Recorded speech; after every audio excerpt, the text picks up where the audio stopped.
Captain Natalie Ford stood tall as the eyes of 200 alien species fixed on her.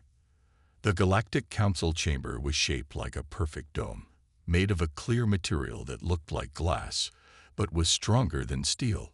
Through it, the stars of Alpha Centauri shone brightly. This was neutral space, far from Earth, but still close enough that humans could reach it without too much trouble. Natalie tried not to show how nervous she felt. The United Earth government had chosen her for this mission because she was calm under pressure. 20 years in space had taught her to hide her feelings well. But today tested even her iron control. "You cannot be serious," said Ambassador Zorlik. The alien's skin was pale blue and covered in small scales. When it spoke, a large sac under its chin puffed up with air. "The Krell-Theri Empire has destroyed 12 civilizations in the last 1,000 years. Your species has only been traveling in space for 80 years. We are very serious," Natalie replied. She looked around the chamber at the council members. Some had tentacles, others had wings, some looked almost human, while others were so strange she could barely understand how they were alive. They all shared one thing: fear of the Krell-Theri. 3 days ago, the Krell-Theri attacked our colony on Europa. 5,000 people died. Men, women, and children who were just trying to live peaceful lives. Natalie's voice grew harder. "The United Earth government has voted. The decision is final." The council chamber erupted with noise. Some aliens shouted. Others made high whistling sounds or low rumbles. A few banged their appendages on the smooth white tables. The head of the council, a tall, thin being with skin like golden metal, raised 4 of its 6 arms. The room gradually grew quiet. "Captain Ford," it said in a voice that sounded like wind chimes, "you must understand. The Krell-Theri are apex predators. Their technology is centuries beyond yours. Their warriors are bred for combat. Their ships are faster and stronger than anything in your fleet." Natalie nodded. "We know all this. We've studied the records you shared with us." "Then you know that no species has directly challenged the Krell-Theri in 600 years and survived," said another council member. This one looked like a giant praying mantis with eyes that glowed soft purple. "The Galactic Council has maintained peace through careful diplomacy," the golden being continued. "We allow the Krell-Theri certain hunting grounds. We pay tribute. It is not ideal, but it preserves the majority of our civilizations." "You mean you sacrifice some to save others," Natalie said. Several council members shifted uncomfortably. "Humans don't do that. We don't abandon our own, and we don't let bullies take what they want just because they're strong." She reached into her pocket and pulled out a small data crystal. She placed it on the center platform where all could see it. "This contains our formal declaration of war against the Krell-Theri Empire. We're not asking for permission or assistance. This is merely a courtesy notification." A shocked silence fell over the chamber. Then a small furry being with large eyes spoke up. "You will all die," it said simply. "The Krell-Theri do not take prisoners. They do not show mercy." Natalie smiled, but there was no humor in it. "Neither will we, when it comes to protecting our people." She turned to the human delegation that stood behind her. 5 men and women in the blue uniforms of the Earth Defense Alliance. Their faces were serious but determined. "We're done here," she said to them.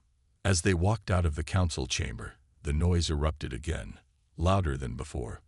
Warnings, predictions of doom, and a few voices that almost sounded impressed followed them down the long crystalline corridor.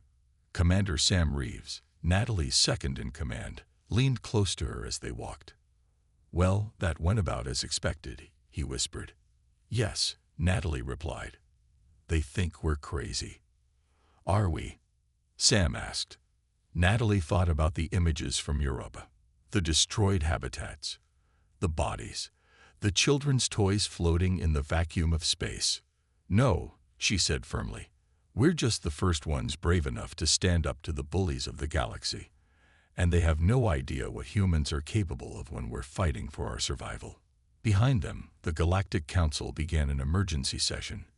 Humanity had just changed the balance of power that had existed for centuries. No one knew what would happen next, but everyone agreed on one thing. The galaxy would never be the same again. Admiral Ryan Ortiz rubbed his tired eyes as he studied the large holographic display in the war room. The Earth Defense Alliance headquarters in Geneva was busy day and night now. People rushed through the corridors at all hours, carrying reports and working on plans. No one had slept much since the declaration of war 3 weeks ago. The hologram showed a 3D map of human space and nearby Krultheri territory. Small red dots marked known Krultheri bases and ships. There were many red dots. Their main fleet will reach our outer defense line in about 2 months, Ryan said. His beard had more gray in it than black now, and deep lines marked his face. The Council thinks we won't last 3 months total. Dr. Elaine Mitchell stood on the other side of the display. She was the top human expert on Krultheri biology. For 5 years, she had studied every bit of information the Galactic Council had shared about the feared aliens. They are physically stronger than us, she said, touching a control that brought up an image of a Krultheri warrior. It was tall and covered in hard black plates like armor. It had 4 arms, each ending in sharp claws. Its head was narrow with rows of teeth and 6 yellow eyes. Their outer shell is very tough. Normal bullets won't go through it. So we're doomed? Asked a young officer who had just joined the meeting. No, Elaine said with a small smile. Their eyes are sensitive to certain types of light. We've made special flash grenades that will blind them for several minutes, and there are gaps in their armor at the joints. We're designing new weapons to target those spots. Engineer Alan Lewis stepped forward. He was a short man with messy brown hair who rarely slept these days. He had been studying the debris from the Krultheri ships that attack Europa. Their ships are advanced, he said, bringing up new images on the display. Faster engines, stronger weapons, better shields. But we found something interesting about their shield systems. He zoomed in on a piece of damaged equipment. Their shields operate on a frequency pattern. If we can match that pattern, and then send a counter signal, we might be able to create weak spots we can target. Ryan nodded.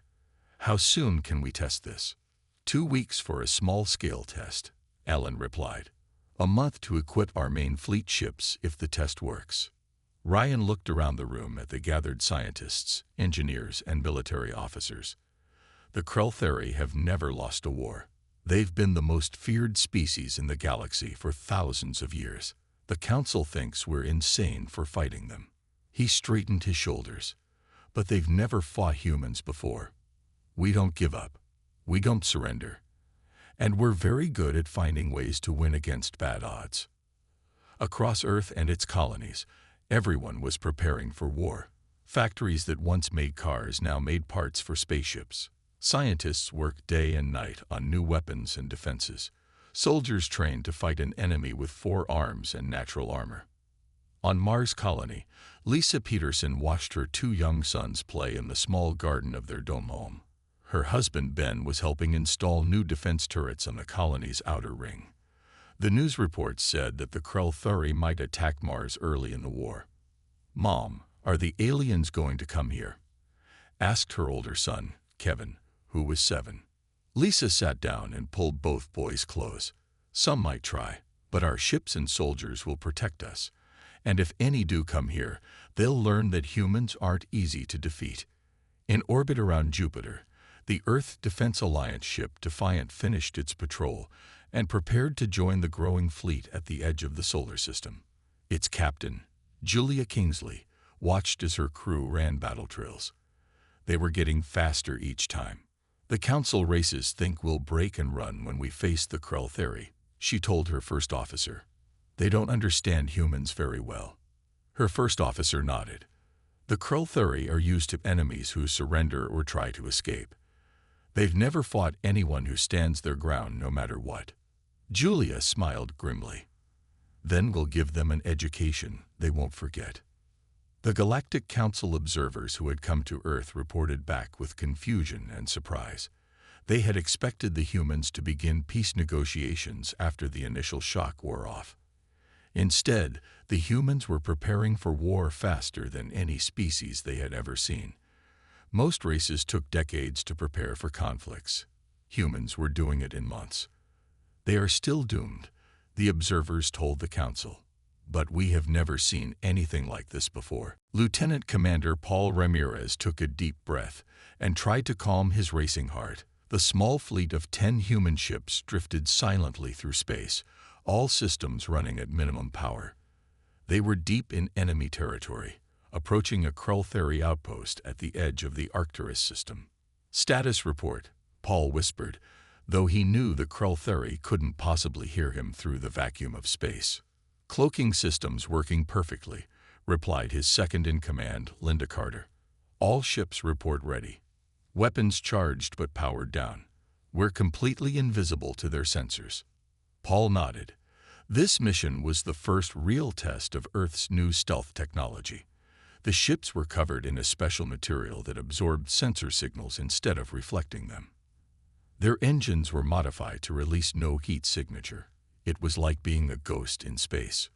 "All ships, this is Commander Ramirez," he said quietly into his comm. "Remember the plan. We hit their communication array and defense grid together. Quick and precise. Then we leave before they know what happened." The Krell-Theory outpost loomed ahead, a massive metal structure shaped like a spiked wheel. It controlled all communications in this sector and served as an early warning station for Krell-Theory ships. Taking it out would blind the enemy in this entire region. "They've never faced this kind of attack," Linda said. "Their war doctrine is all about showing overwhelming force. They want their enemies to see them coming and be afraid." "Well, they can't be afraid of what they can't see," Paul replied. He checked the final approach route one more time, then made his decision. "All ships, prepare to attack. 3, 2, 1, execute." All 10 ships dropped their cloaking at the same moment and fired their weapons. Precise beams of energy struck the outpost's communication dishes and defense turrets. The Krell-Theory had no warning. By the time alarm signals began flashing across the outpost, half their systems were already destroyed. "Phase 2, Paul ordered. Each human ship launched a small pod toward the outpost. The pods attached to the station's hull and began broadcasting electronic signals that disrupted the Krell-Theory systems. These frequencies had been discovered by human scientists studying the wreckage from the Europa attack. The outpost's remaining weapons began to fire wildly, missing the human ships completely. Its internal systems shut down one by one. "They're blind and deaf now," Linda reported with a grim smile. "Mission accomplished. All ships, disengage and prepare to cloak," Paul ordered. "Let's go home." 7 minutes after they had appeared, the human ships vanished back into the darkness of space. They left behind a crippled outpost that could neither defend itself nor call for help. 2 days later, the Galactic Council received reports of the attack. The representatives were stunned. No species had successfully struck a Krell-Theory installation in centuries. "This is madness," said the Voraxian delegate, a tall being covered in fine purple fur. "The humans have only made things worse. The Krell-Theory will respond with overwhelming force." "They were already planning to destroy humanity," replied the Tellurian representative, whose people had lost several colonies to Krell-Theory attacks in the past. "Perhaps the humans are right to fight back instead of waiting to be slaughtered." "It changes nothing," insisted the Voraxian. "The humans struck one outpost. The Krell-Theory control thousands of worlds. This is like a fly biting a dragon." News of the successful raid spread quickly through human space. For the first time, people began to believe they might have a chance. More men and women volunteered for the Earth Defense Alliance. Engineers worked harder on new weapons and defenses. On the Krell-Theory homeworld of Skurith, the ruling council gathered to discuss the unexpected attack. They had never experienced such a thing before. Enemies fled from Krell-Theory ships. They begged for mercy or offered tribute. They did not attack first. "These humans are different," growled Supreme Commander Krivak, his 6 yellow eyes narrowing in anger. "They do not show proper fear." "They will learn," replied the sovereign, the ancient leader of all Krelthuri. "Divert the 3rd and 5th battle fleets from tribute collection. Find their worlds.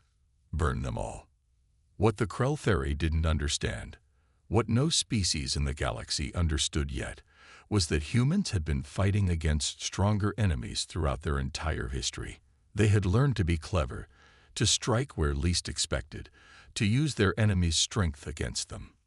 The war had truly begun, and it would not go as anyone expected. Sharon Kelly watched the aliens sitting across from her carefully.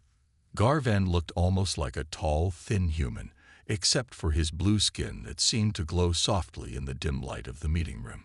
His 4 eyes blinked in an odd pattern, one after another, as he studied the reports she had given him. As Earth's diplomatic envoy, Sharon had spent the last 3 weeks seeking out the Xilari refugees. Once a proud and advanced civilization, the Xilari had been nearly wiped out by the Krelthuri 50 years ago. Only a few thousand survivors remained, scattered across Galactic Council space, living in hiding. "Your attack on the Arcturus outpost was unexpected," Garvan said finally. His voice had a musical quality to it. "No one attacks the Krelthuri, not if they wish to survive. Humans don't like bullies," Sharon replied simply. "We've spent our history fighting against those who try to dominate us." Garvan's skin pulsed with blue light, which Sharon had learned was how his people showed strong emotion. "My people were once 5 billion strong. We had colonies on 37 worlds. We were scientists, artists, explorers." His voice grew sad. "Now we are refugees, hiding in the shadows, hoping the Krelthuri forget we exist." "I'm sorry for what happened to your people," Sharon said. "Truly. But that's why I'm here. We need allies who understand the Krelthuri. And you need allies who aren't afraid to fight." Garvan leaned forward. "What exactly are you proposing?" "A partnership," Sharon said. "Your people know the Krelthuri better than anyone. You've studied their technology, their tactics, their biology. We need that knowledge." "And what do my people get in return?" Garvan asked, though Sharon could tell from the increasing glow of his skin that he already knew the answer. "A chance to reclaim your dignity, your homes, your future." Sharon held his gaze steadily. "We're not just fighting back, Garvan. We intend to win." All 4 of Garvan's eyes blinked at once. "Impossible." "But," he paused, considering, "my people do have technical knowledge that might help you. We spent decades studying the Krelthuri, looking for weaknesses before they found us. And we have the will to fight that your people have lost," Sharon said gently. "Together, we might accomplish what neither of us could alone." Garvan was quiet for a long moment. Then he stood up, his tall frame towering over Sharon. "I will speak with the remaining Xilari elders," he said. "For the first time in 50 years, we have something we had given up on: hope." News of the meeting spread quickly through secret channels. Within days, representatives from other species that had suffered under Krelthuri attacks began reaching out to the humans. The Dorvani, whose outer colonies had been paying tribute to the Krelthuri for generations. The Jexar, a small but technically advanced species who had been hiding their true capabilities for centuries. The Galactic Council observed these developments with growing alarm. Ambassador Zorlik called an emergency session. "The humans are not just fighting a suicidal war," the ambassador said, its vocal sac inflating with each word. "They are destabilizing the entire power structure of our galactic community. These alliances they are forming could bring the Krelthuri's wrath down on all of us." "Perhaps," said the representative from Tellus, a world that had lost 3 colony planets to Krelthuri raids in the past century. "Or perhaps it is time for change. We have lived in fear for too long." The council chamber erupted into arguments. For the first time in centuries, representatives openly questioned the policy of appeasement toward the Krelthuri. On Earth, Admiral Ryan Ortiz received the report of the successful meeting with the Xilari. He immediately called Dr. Elaine Mitchell and Engineer Alan Lewis to his office. "We have new allies," he told them. unable to keep the excitement from his voice. And they're sharing technical data on Krell ships and biology that confirms our theories about their weaknesses. This changes everything, Elaine said, quickly scanning the datapad Ryan handed her. With this information, we can refine our weapons to target their specific vulnerabilities. Ellen was already doing calculations on his tablet. If these shield specifications are accurate, we can definitely create disruption fields that will penetrate their defenses. For the first time since the war began, Ryan allowed himself to smile. The Krell have never needed to adapt or innovate. They'd been the strongest for so long, they've grown complacent. And that, said Elaine, might be their greatest weakness of all. Colonel Diana Nash stood on the bridge of the EDA Intrepid, watching the enemy formation on the main screen. The space around Proxima Centauri glittered with stars, but her eyes were fixed on the 92 Krell warships moving toward her fleet. Her own forces numbered only 37 ships. They're still using the same battle formation that HFY told us about, said Jack Walsh, her tactical officer. He was young but smart, with steady hands and a calm voice even now, facing such overwhelming odds. 3 attack wings with their command ships protected in the center. Diana nodded. 50 years, and they haven't changed their tactics at all. Success breeds complacency. This would be the first major battle between human and Krell forces. After months of small raids and hit-and-run attacks, the Krell had finally committed a large fleet to destroy the humans once and for all. They didn't know that this was exactly what Diana and the EDA leadership had been waiting for. All ships report ready, Colonel, Jack said. Quantum disruptors are armed and targeting systems are locked. Diana took a deep breath. The lives of thousands of men and women now rested on her orders. More importantly, the future of humanity might depend on the outcome of this battle. Deploy the disruptors, she ordered. From each human ship, dozens of small drones launched into space. They were tiny compared to the warships, barely visible on sensors. Each drone carried a special device developed by human scientists working with their new allies. The technology combined human innovation with knowledge from 3 different species who had studied the Krell for centuries.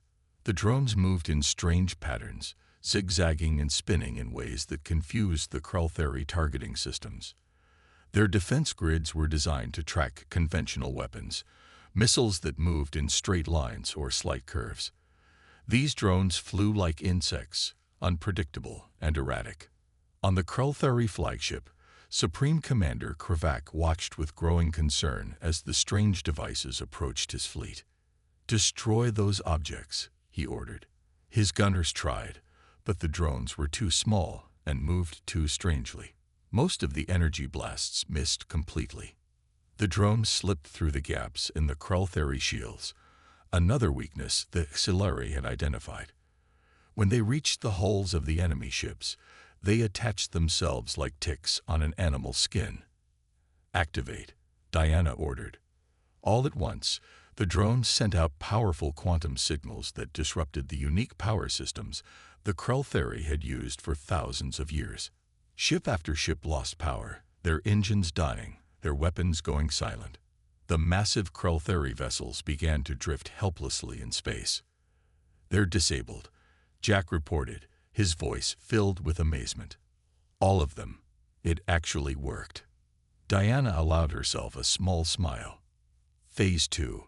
Move in and capture their command ships. Disable the weapons and engines on all other vessels. The human fleet advanced. They didn't destroy the helpless Krell ships. Humans weren't interested in genocide. Instead, they systematically disabled the enemy vessels, capturing key ships and their commanders. In just 42 minutes, the battle was over. The mighty Krell fleet that had inspired terror throughout the galaxy for centuries had been defeated without a single human casualty. Diana recorded a message to be sent back to Earth, including visual proof of the victory. The Proxima Centauri engagement is complete.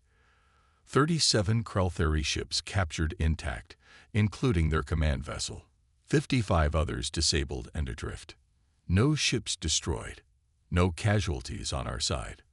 When the Galactic Council received the news, the chamber erupted in chaos. The representatives couldn't believe what they were hearing. The impossible had happened. A Kreltheri fleet had been defeated in direct combat. This cannot be true, insisted Ambassador Zorlik. The humans must be lying. But the evidence was clear in the images transmitted from the battle. The Kreltheri fleet, once the most feared force in the galaxy, had been rendered helpless by human ingenuity combined with the knowledge of their new allies. "The galaxy is changing," said the Andorian representative quietly. "For the first time in 1,000 years, the Kreltheri can be beaten." Some council members called for sanctions against humanity for disrupting galactic stability. Others secretly celebrated, but all of them understood one thing: nothing would ever be the same again. The Kreltheri response came swiftly and with terrible force. News of their defeat at Proxima Centauri spread across their empire, reaching the ancient sovereign who had ruled for over 1,000 years. In a rage unlike any seen before, the sovereign issued a simple command that echoed through every Kreltheri ship and colony: eradicate. Massive fleets that had been collecting tribute from subjugated worlds or expanding the empire's borders were recalled. For the first time in centuries, the Kreltheri focused all their might on a single enemy: humanity. General Greg Vance studied the holographic map in the underground command center beneath the Rocky Mountains on Earth. Red markers showed Kreltheri forces moving toward key human colonies. There were so many red markers that parts of the map glowed like fire. "They've committed almost 80% of their total forces," said his intelligence officer, Kate Simmons. "Nothing like this has ever been recorded in Kreltheri history." Greg nodded grimly. He was a tall man with short gray hair and a face marked by years of difficult decisions. "They're not used to being challenged. We've wounded their pride. More importantly, we've threatened the fear they use to control the galaxy." The leaders of Earth's military had expected this reaction. In fact, they had planned for it. While the Kreltheri had been chasing human raiders and then reeling from their defeat at Proxima Centauri, Earth and its colonies had been preparing defenses. "Mars will be their first major target," Greg said, pointing to the red planet on the map. "It's our largest colony and closest to their approach vector. We need to hold it at all costs." The defense of Mars became the stuff of legends. When the Kreltheri fleet arrived, they expected an easy victory despite their recent defeat. They deployed their forces according to the same tactics they had used for centuries. But the humans were ready. Underground bases that didn't appear on any scan suddenly activated, firing advanced weapons at the invaders. Civilian evacuation ships turned out to be troop carriers, dropping soldiers behind Kreltheri lines. Mining equipment had been converted into massive defensive weapons. Colonel Frank Rivera led the ground defense forces on Mars. As Kreltheri troops landed near Olympus City, the largest settlement on the planet, Frank activated the trap his people had spent months preparing. "Wait until they're in the canyon," he told his officers through the comm. "Let them think they're pushing us back." The Kreltheri warriors, confident in their superior strength and armor, pursued what they thought were retreating human forces into Mariner Valley. When the canyon was filled with enemy troops, Frank gave the signal. Explosive charges collapsed the canyon walls, burying thousands of Kreltheri warriors under tons of Martian rock. At the same time, special weapons designed to penetrate their armor fired from hidden positions all along the canyon rim. The Kreltheri had never experienced tactics like these. They were used to enemies who faced them directly or fled in terror. The humans did neither. They retreated only to lead enemies into traps. They gave up ground only to circle around and attack from behind. For 3 weeks, the battle for Mars raged across the red planet's surface. The humans lost ground, but they made the Kreltheri pay for every meter with unprecedented casualties. In the Galactic Council chamber, representatives received constant updates on the fighting. They had expected the humans to be quickly overrun. Instead, the humans were actually slowing the Kreltheri advance. "This is unprecedented," said the Andorian representative, his antenna twitching with excitement. When the Krelltheri attacked our colony on Andor Prime, our forces were defeated in hours. The humans fight differently, noted another council member. When the Krelltheri destroyed Garaxus Prime, our people surrendered completely. When they ravaged the Tellarate colonies, the survivors fled to the Outer Rim. But humans lose a colony and fight harder. The Voraxian delegate, who had been one of the strongest critics of humanity's war, watched the battle reports with growing interest. Perhaps we have underestimated these newcomers, he admitted reluctantly. They may still lose this war, but they are teaching the Krelltheri something they have never learned before. And what is that? Asked Ambassador Zorlik. The Voraxian's eyes narrowed. Fear. Captain Julia Kingsley looked out at the stars from the bridge of the EDA Defiant. Her ship was special, enhanced with technology from 7 allied species. It was the fastest, stealthiest vessel humans had ever built.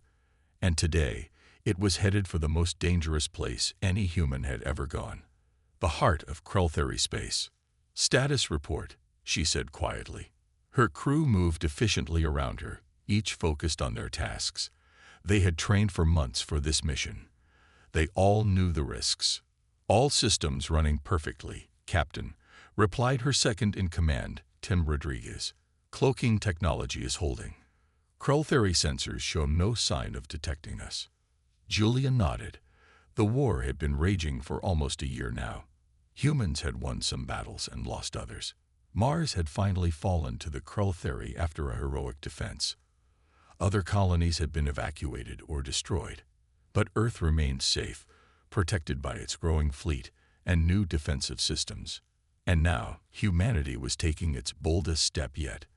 Our mission is clear, Julia told her crew during their final briefing.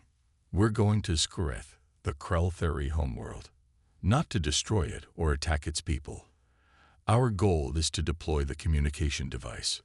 The device was the work of communications specialist Eric Warren and a team of human and alien scientists. It was unlike anything that had existed before. The Krelltheri common people don't know they're losing battles, Eric explained. Their leaders control all information. The entire civilization is built on the belief that they are invincible. Our device will broadcast the truth directly to every Krelltheri on their homeworld. The mission seemed impossible.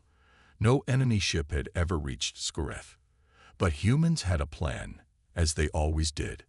First, a series of attacks on Krelltheri outposts far from the homeworld drew away defensive ships.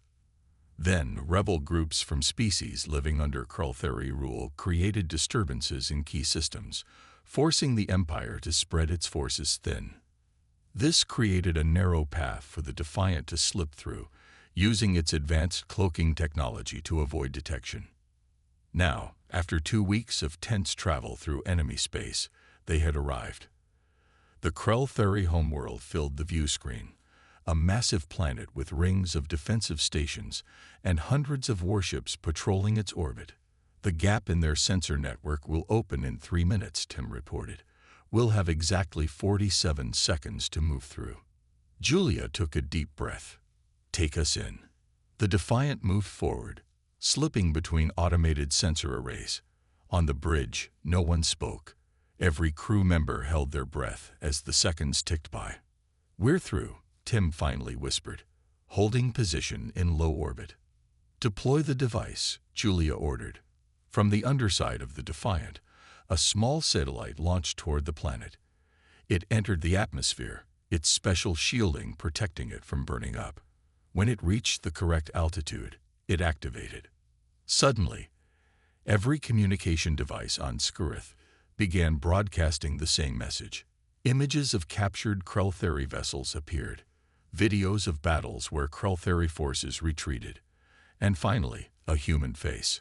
Admiral Ryan Ortiz, speaking directly to the Krelltheri people. We do not wish to destroy you, his message said, translated into the Krelltheri language. We only fought because you attacked us. We offer peace, not surrender, peace between equals. Your leaders have hidden the truth from you. Many of your ships have been defeated. Many of your warriors captured. This war can end today, with no more bloodshed, if you choose. On the surface of Skurith, millions of Krultheri saw these images for the first time. They had been taught from birth that their species was invincible, that all others existed only to be conquered or consumed. The effect was immediate and dramatic.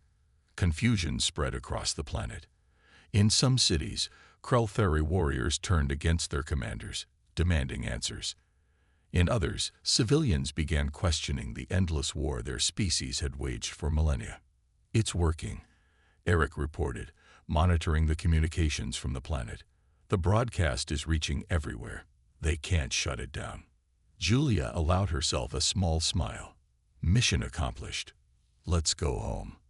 As the Defiant slipped away from Skurith, it left behind something the Krultheri had never experienced before: doubt. 5 years after Captain Natalie Ford had first stunned the Galactic Council with humanity's declaration of war, she stood once again in the great crystal dome chamber. This time, she was not alone. Behind her stood representatives from 37 species, including moderate Krultheri who had overthrown the ancient sovereign after centuries of rule. The council chamber was silent as Natalie stepped forward. Many of the same representatives who had predicted humanity's quick defeat now watched her with new respect in their eyes. "The Treaty of Sol establishes new principles for interspecies relations," Natalie announced, her voice steady and clear. "No more appeasement of aggressors. No more abandoning civilizations to their fate. From this day forward, an attack on one signatory is an attack on all." She placed a data crystal on the central platform, similar to the one she had left 5 years earlier with Earth's declaration of war. But this crystal contained something very different: a path to lasting peace. The council representatives murmured among themselves. The galactic order they had known for thousands of years had been completely transformed in just 5 years. Ambassador Zorlik, who had warned Natalie when she first appeared before the council, raised his voice. "And if we do not join this alliance, what then, humans?" Natalie smiled, but her eyes were kind. "Then you continue as you have been. We're not conquerors. We're not the Krultheri. We don't demand tribute or submission. We're simply offering a better way forward for all species." One by one, council species began to signal their interest in the new alliance. Even those who had been most critical of humanity's war now saw the benefits of the new system. After the formal session ended, the council chairman approached Natalie privately. The chairman's golden skin gleamed in the starlight that filtered through the dome. "When you first came here, I gave your species 100 days before extinction," the chairman admitted. "I have never been so grateful to be wrong." Natalie smiled. "That's the thing about humans. We've been proving people wrong since we first looked up at the stars and decided to reach them." Across the galaxy, the changes were already visible. On formerly subjugated worlds, people were rebuilding with help from human engineers and their allies. The moderate Krultheri faction, led by young reformers who had seen the truth about their empire's history, worked to transform their society from one based on conquest to one based on cooperation. On a small green moon orbiting a gas giant in what had once been disputed space, Sam Reeves, now an admiral, watched as children from 6 different species played together in a new settlement. Some had scales, some had fur, some had extra limbs or unusual eyes. But they played the same games and laughed with the same joy. "Did you ever imagine this when we declared war?" asked Sharon Kelly, who stood beside him. After her successful diplomatic missions, she now served as Earth's representative to the new Galactic Alliance. "Not exactly," Sam admitted. "We just wanted to survive, to protect our people. And instead, we changed the galaxy," Sharon said. The first joint military exercises between 40 different species forces began the following month. Ships that once would have fled from each other now trained side by side, creating an interstellar defense network unlike anything the galaxy had seen before.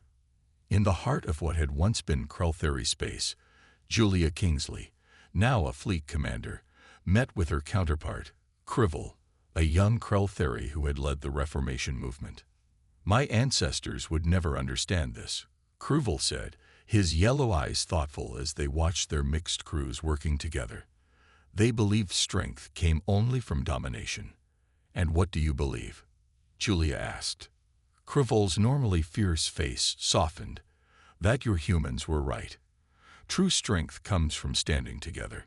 On Earth, in the Geneva headquarters of the Earth Defense Alliance, Admiral Ryan Ortiz stood at a window, looking up at the stars.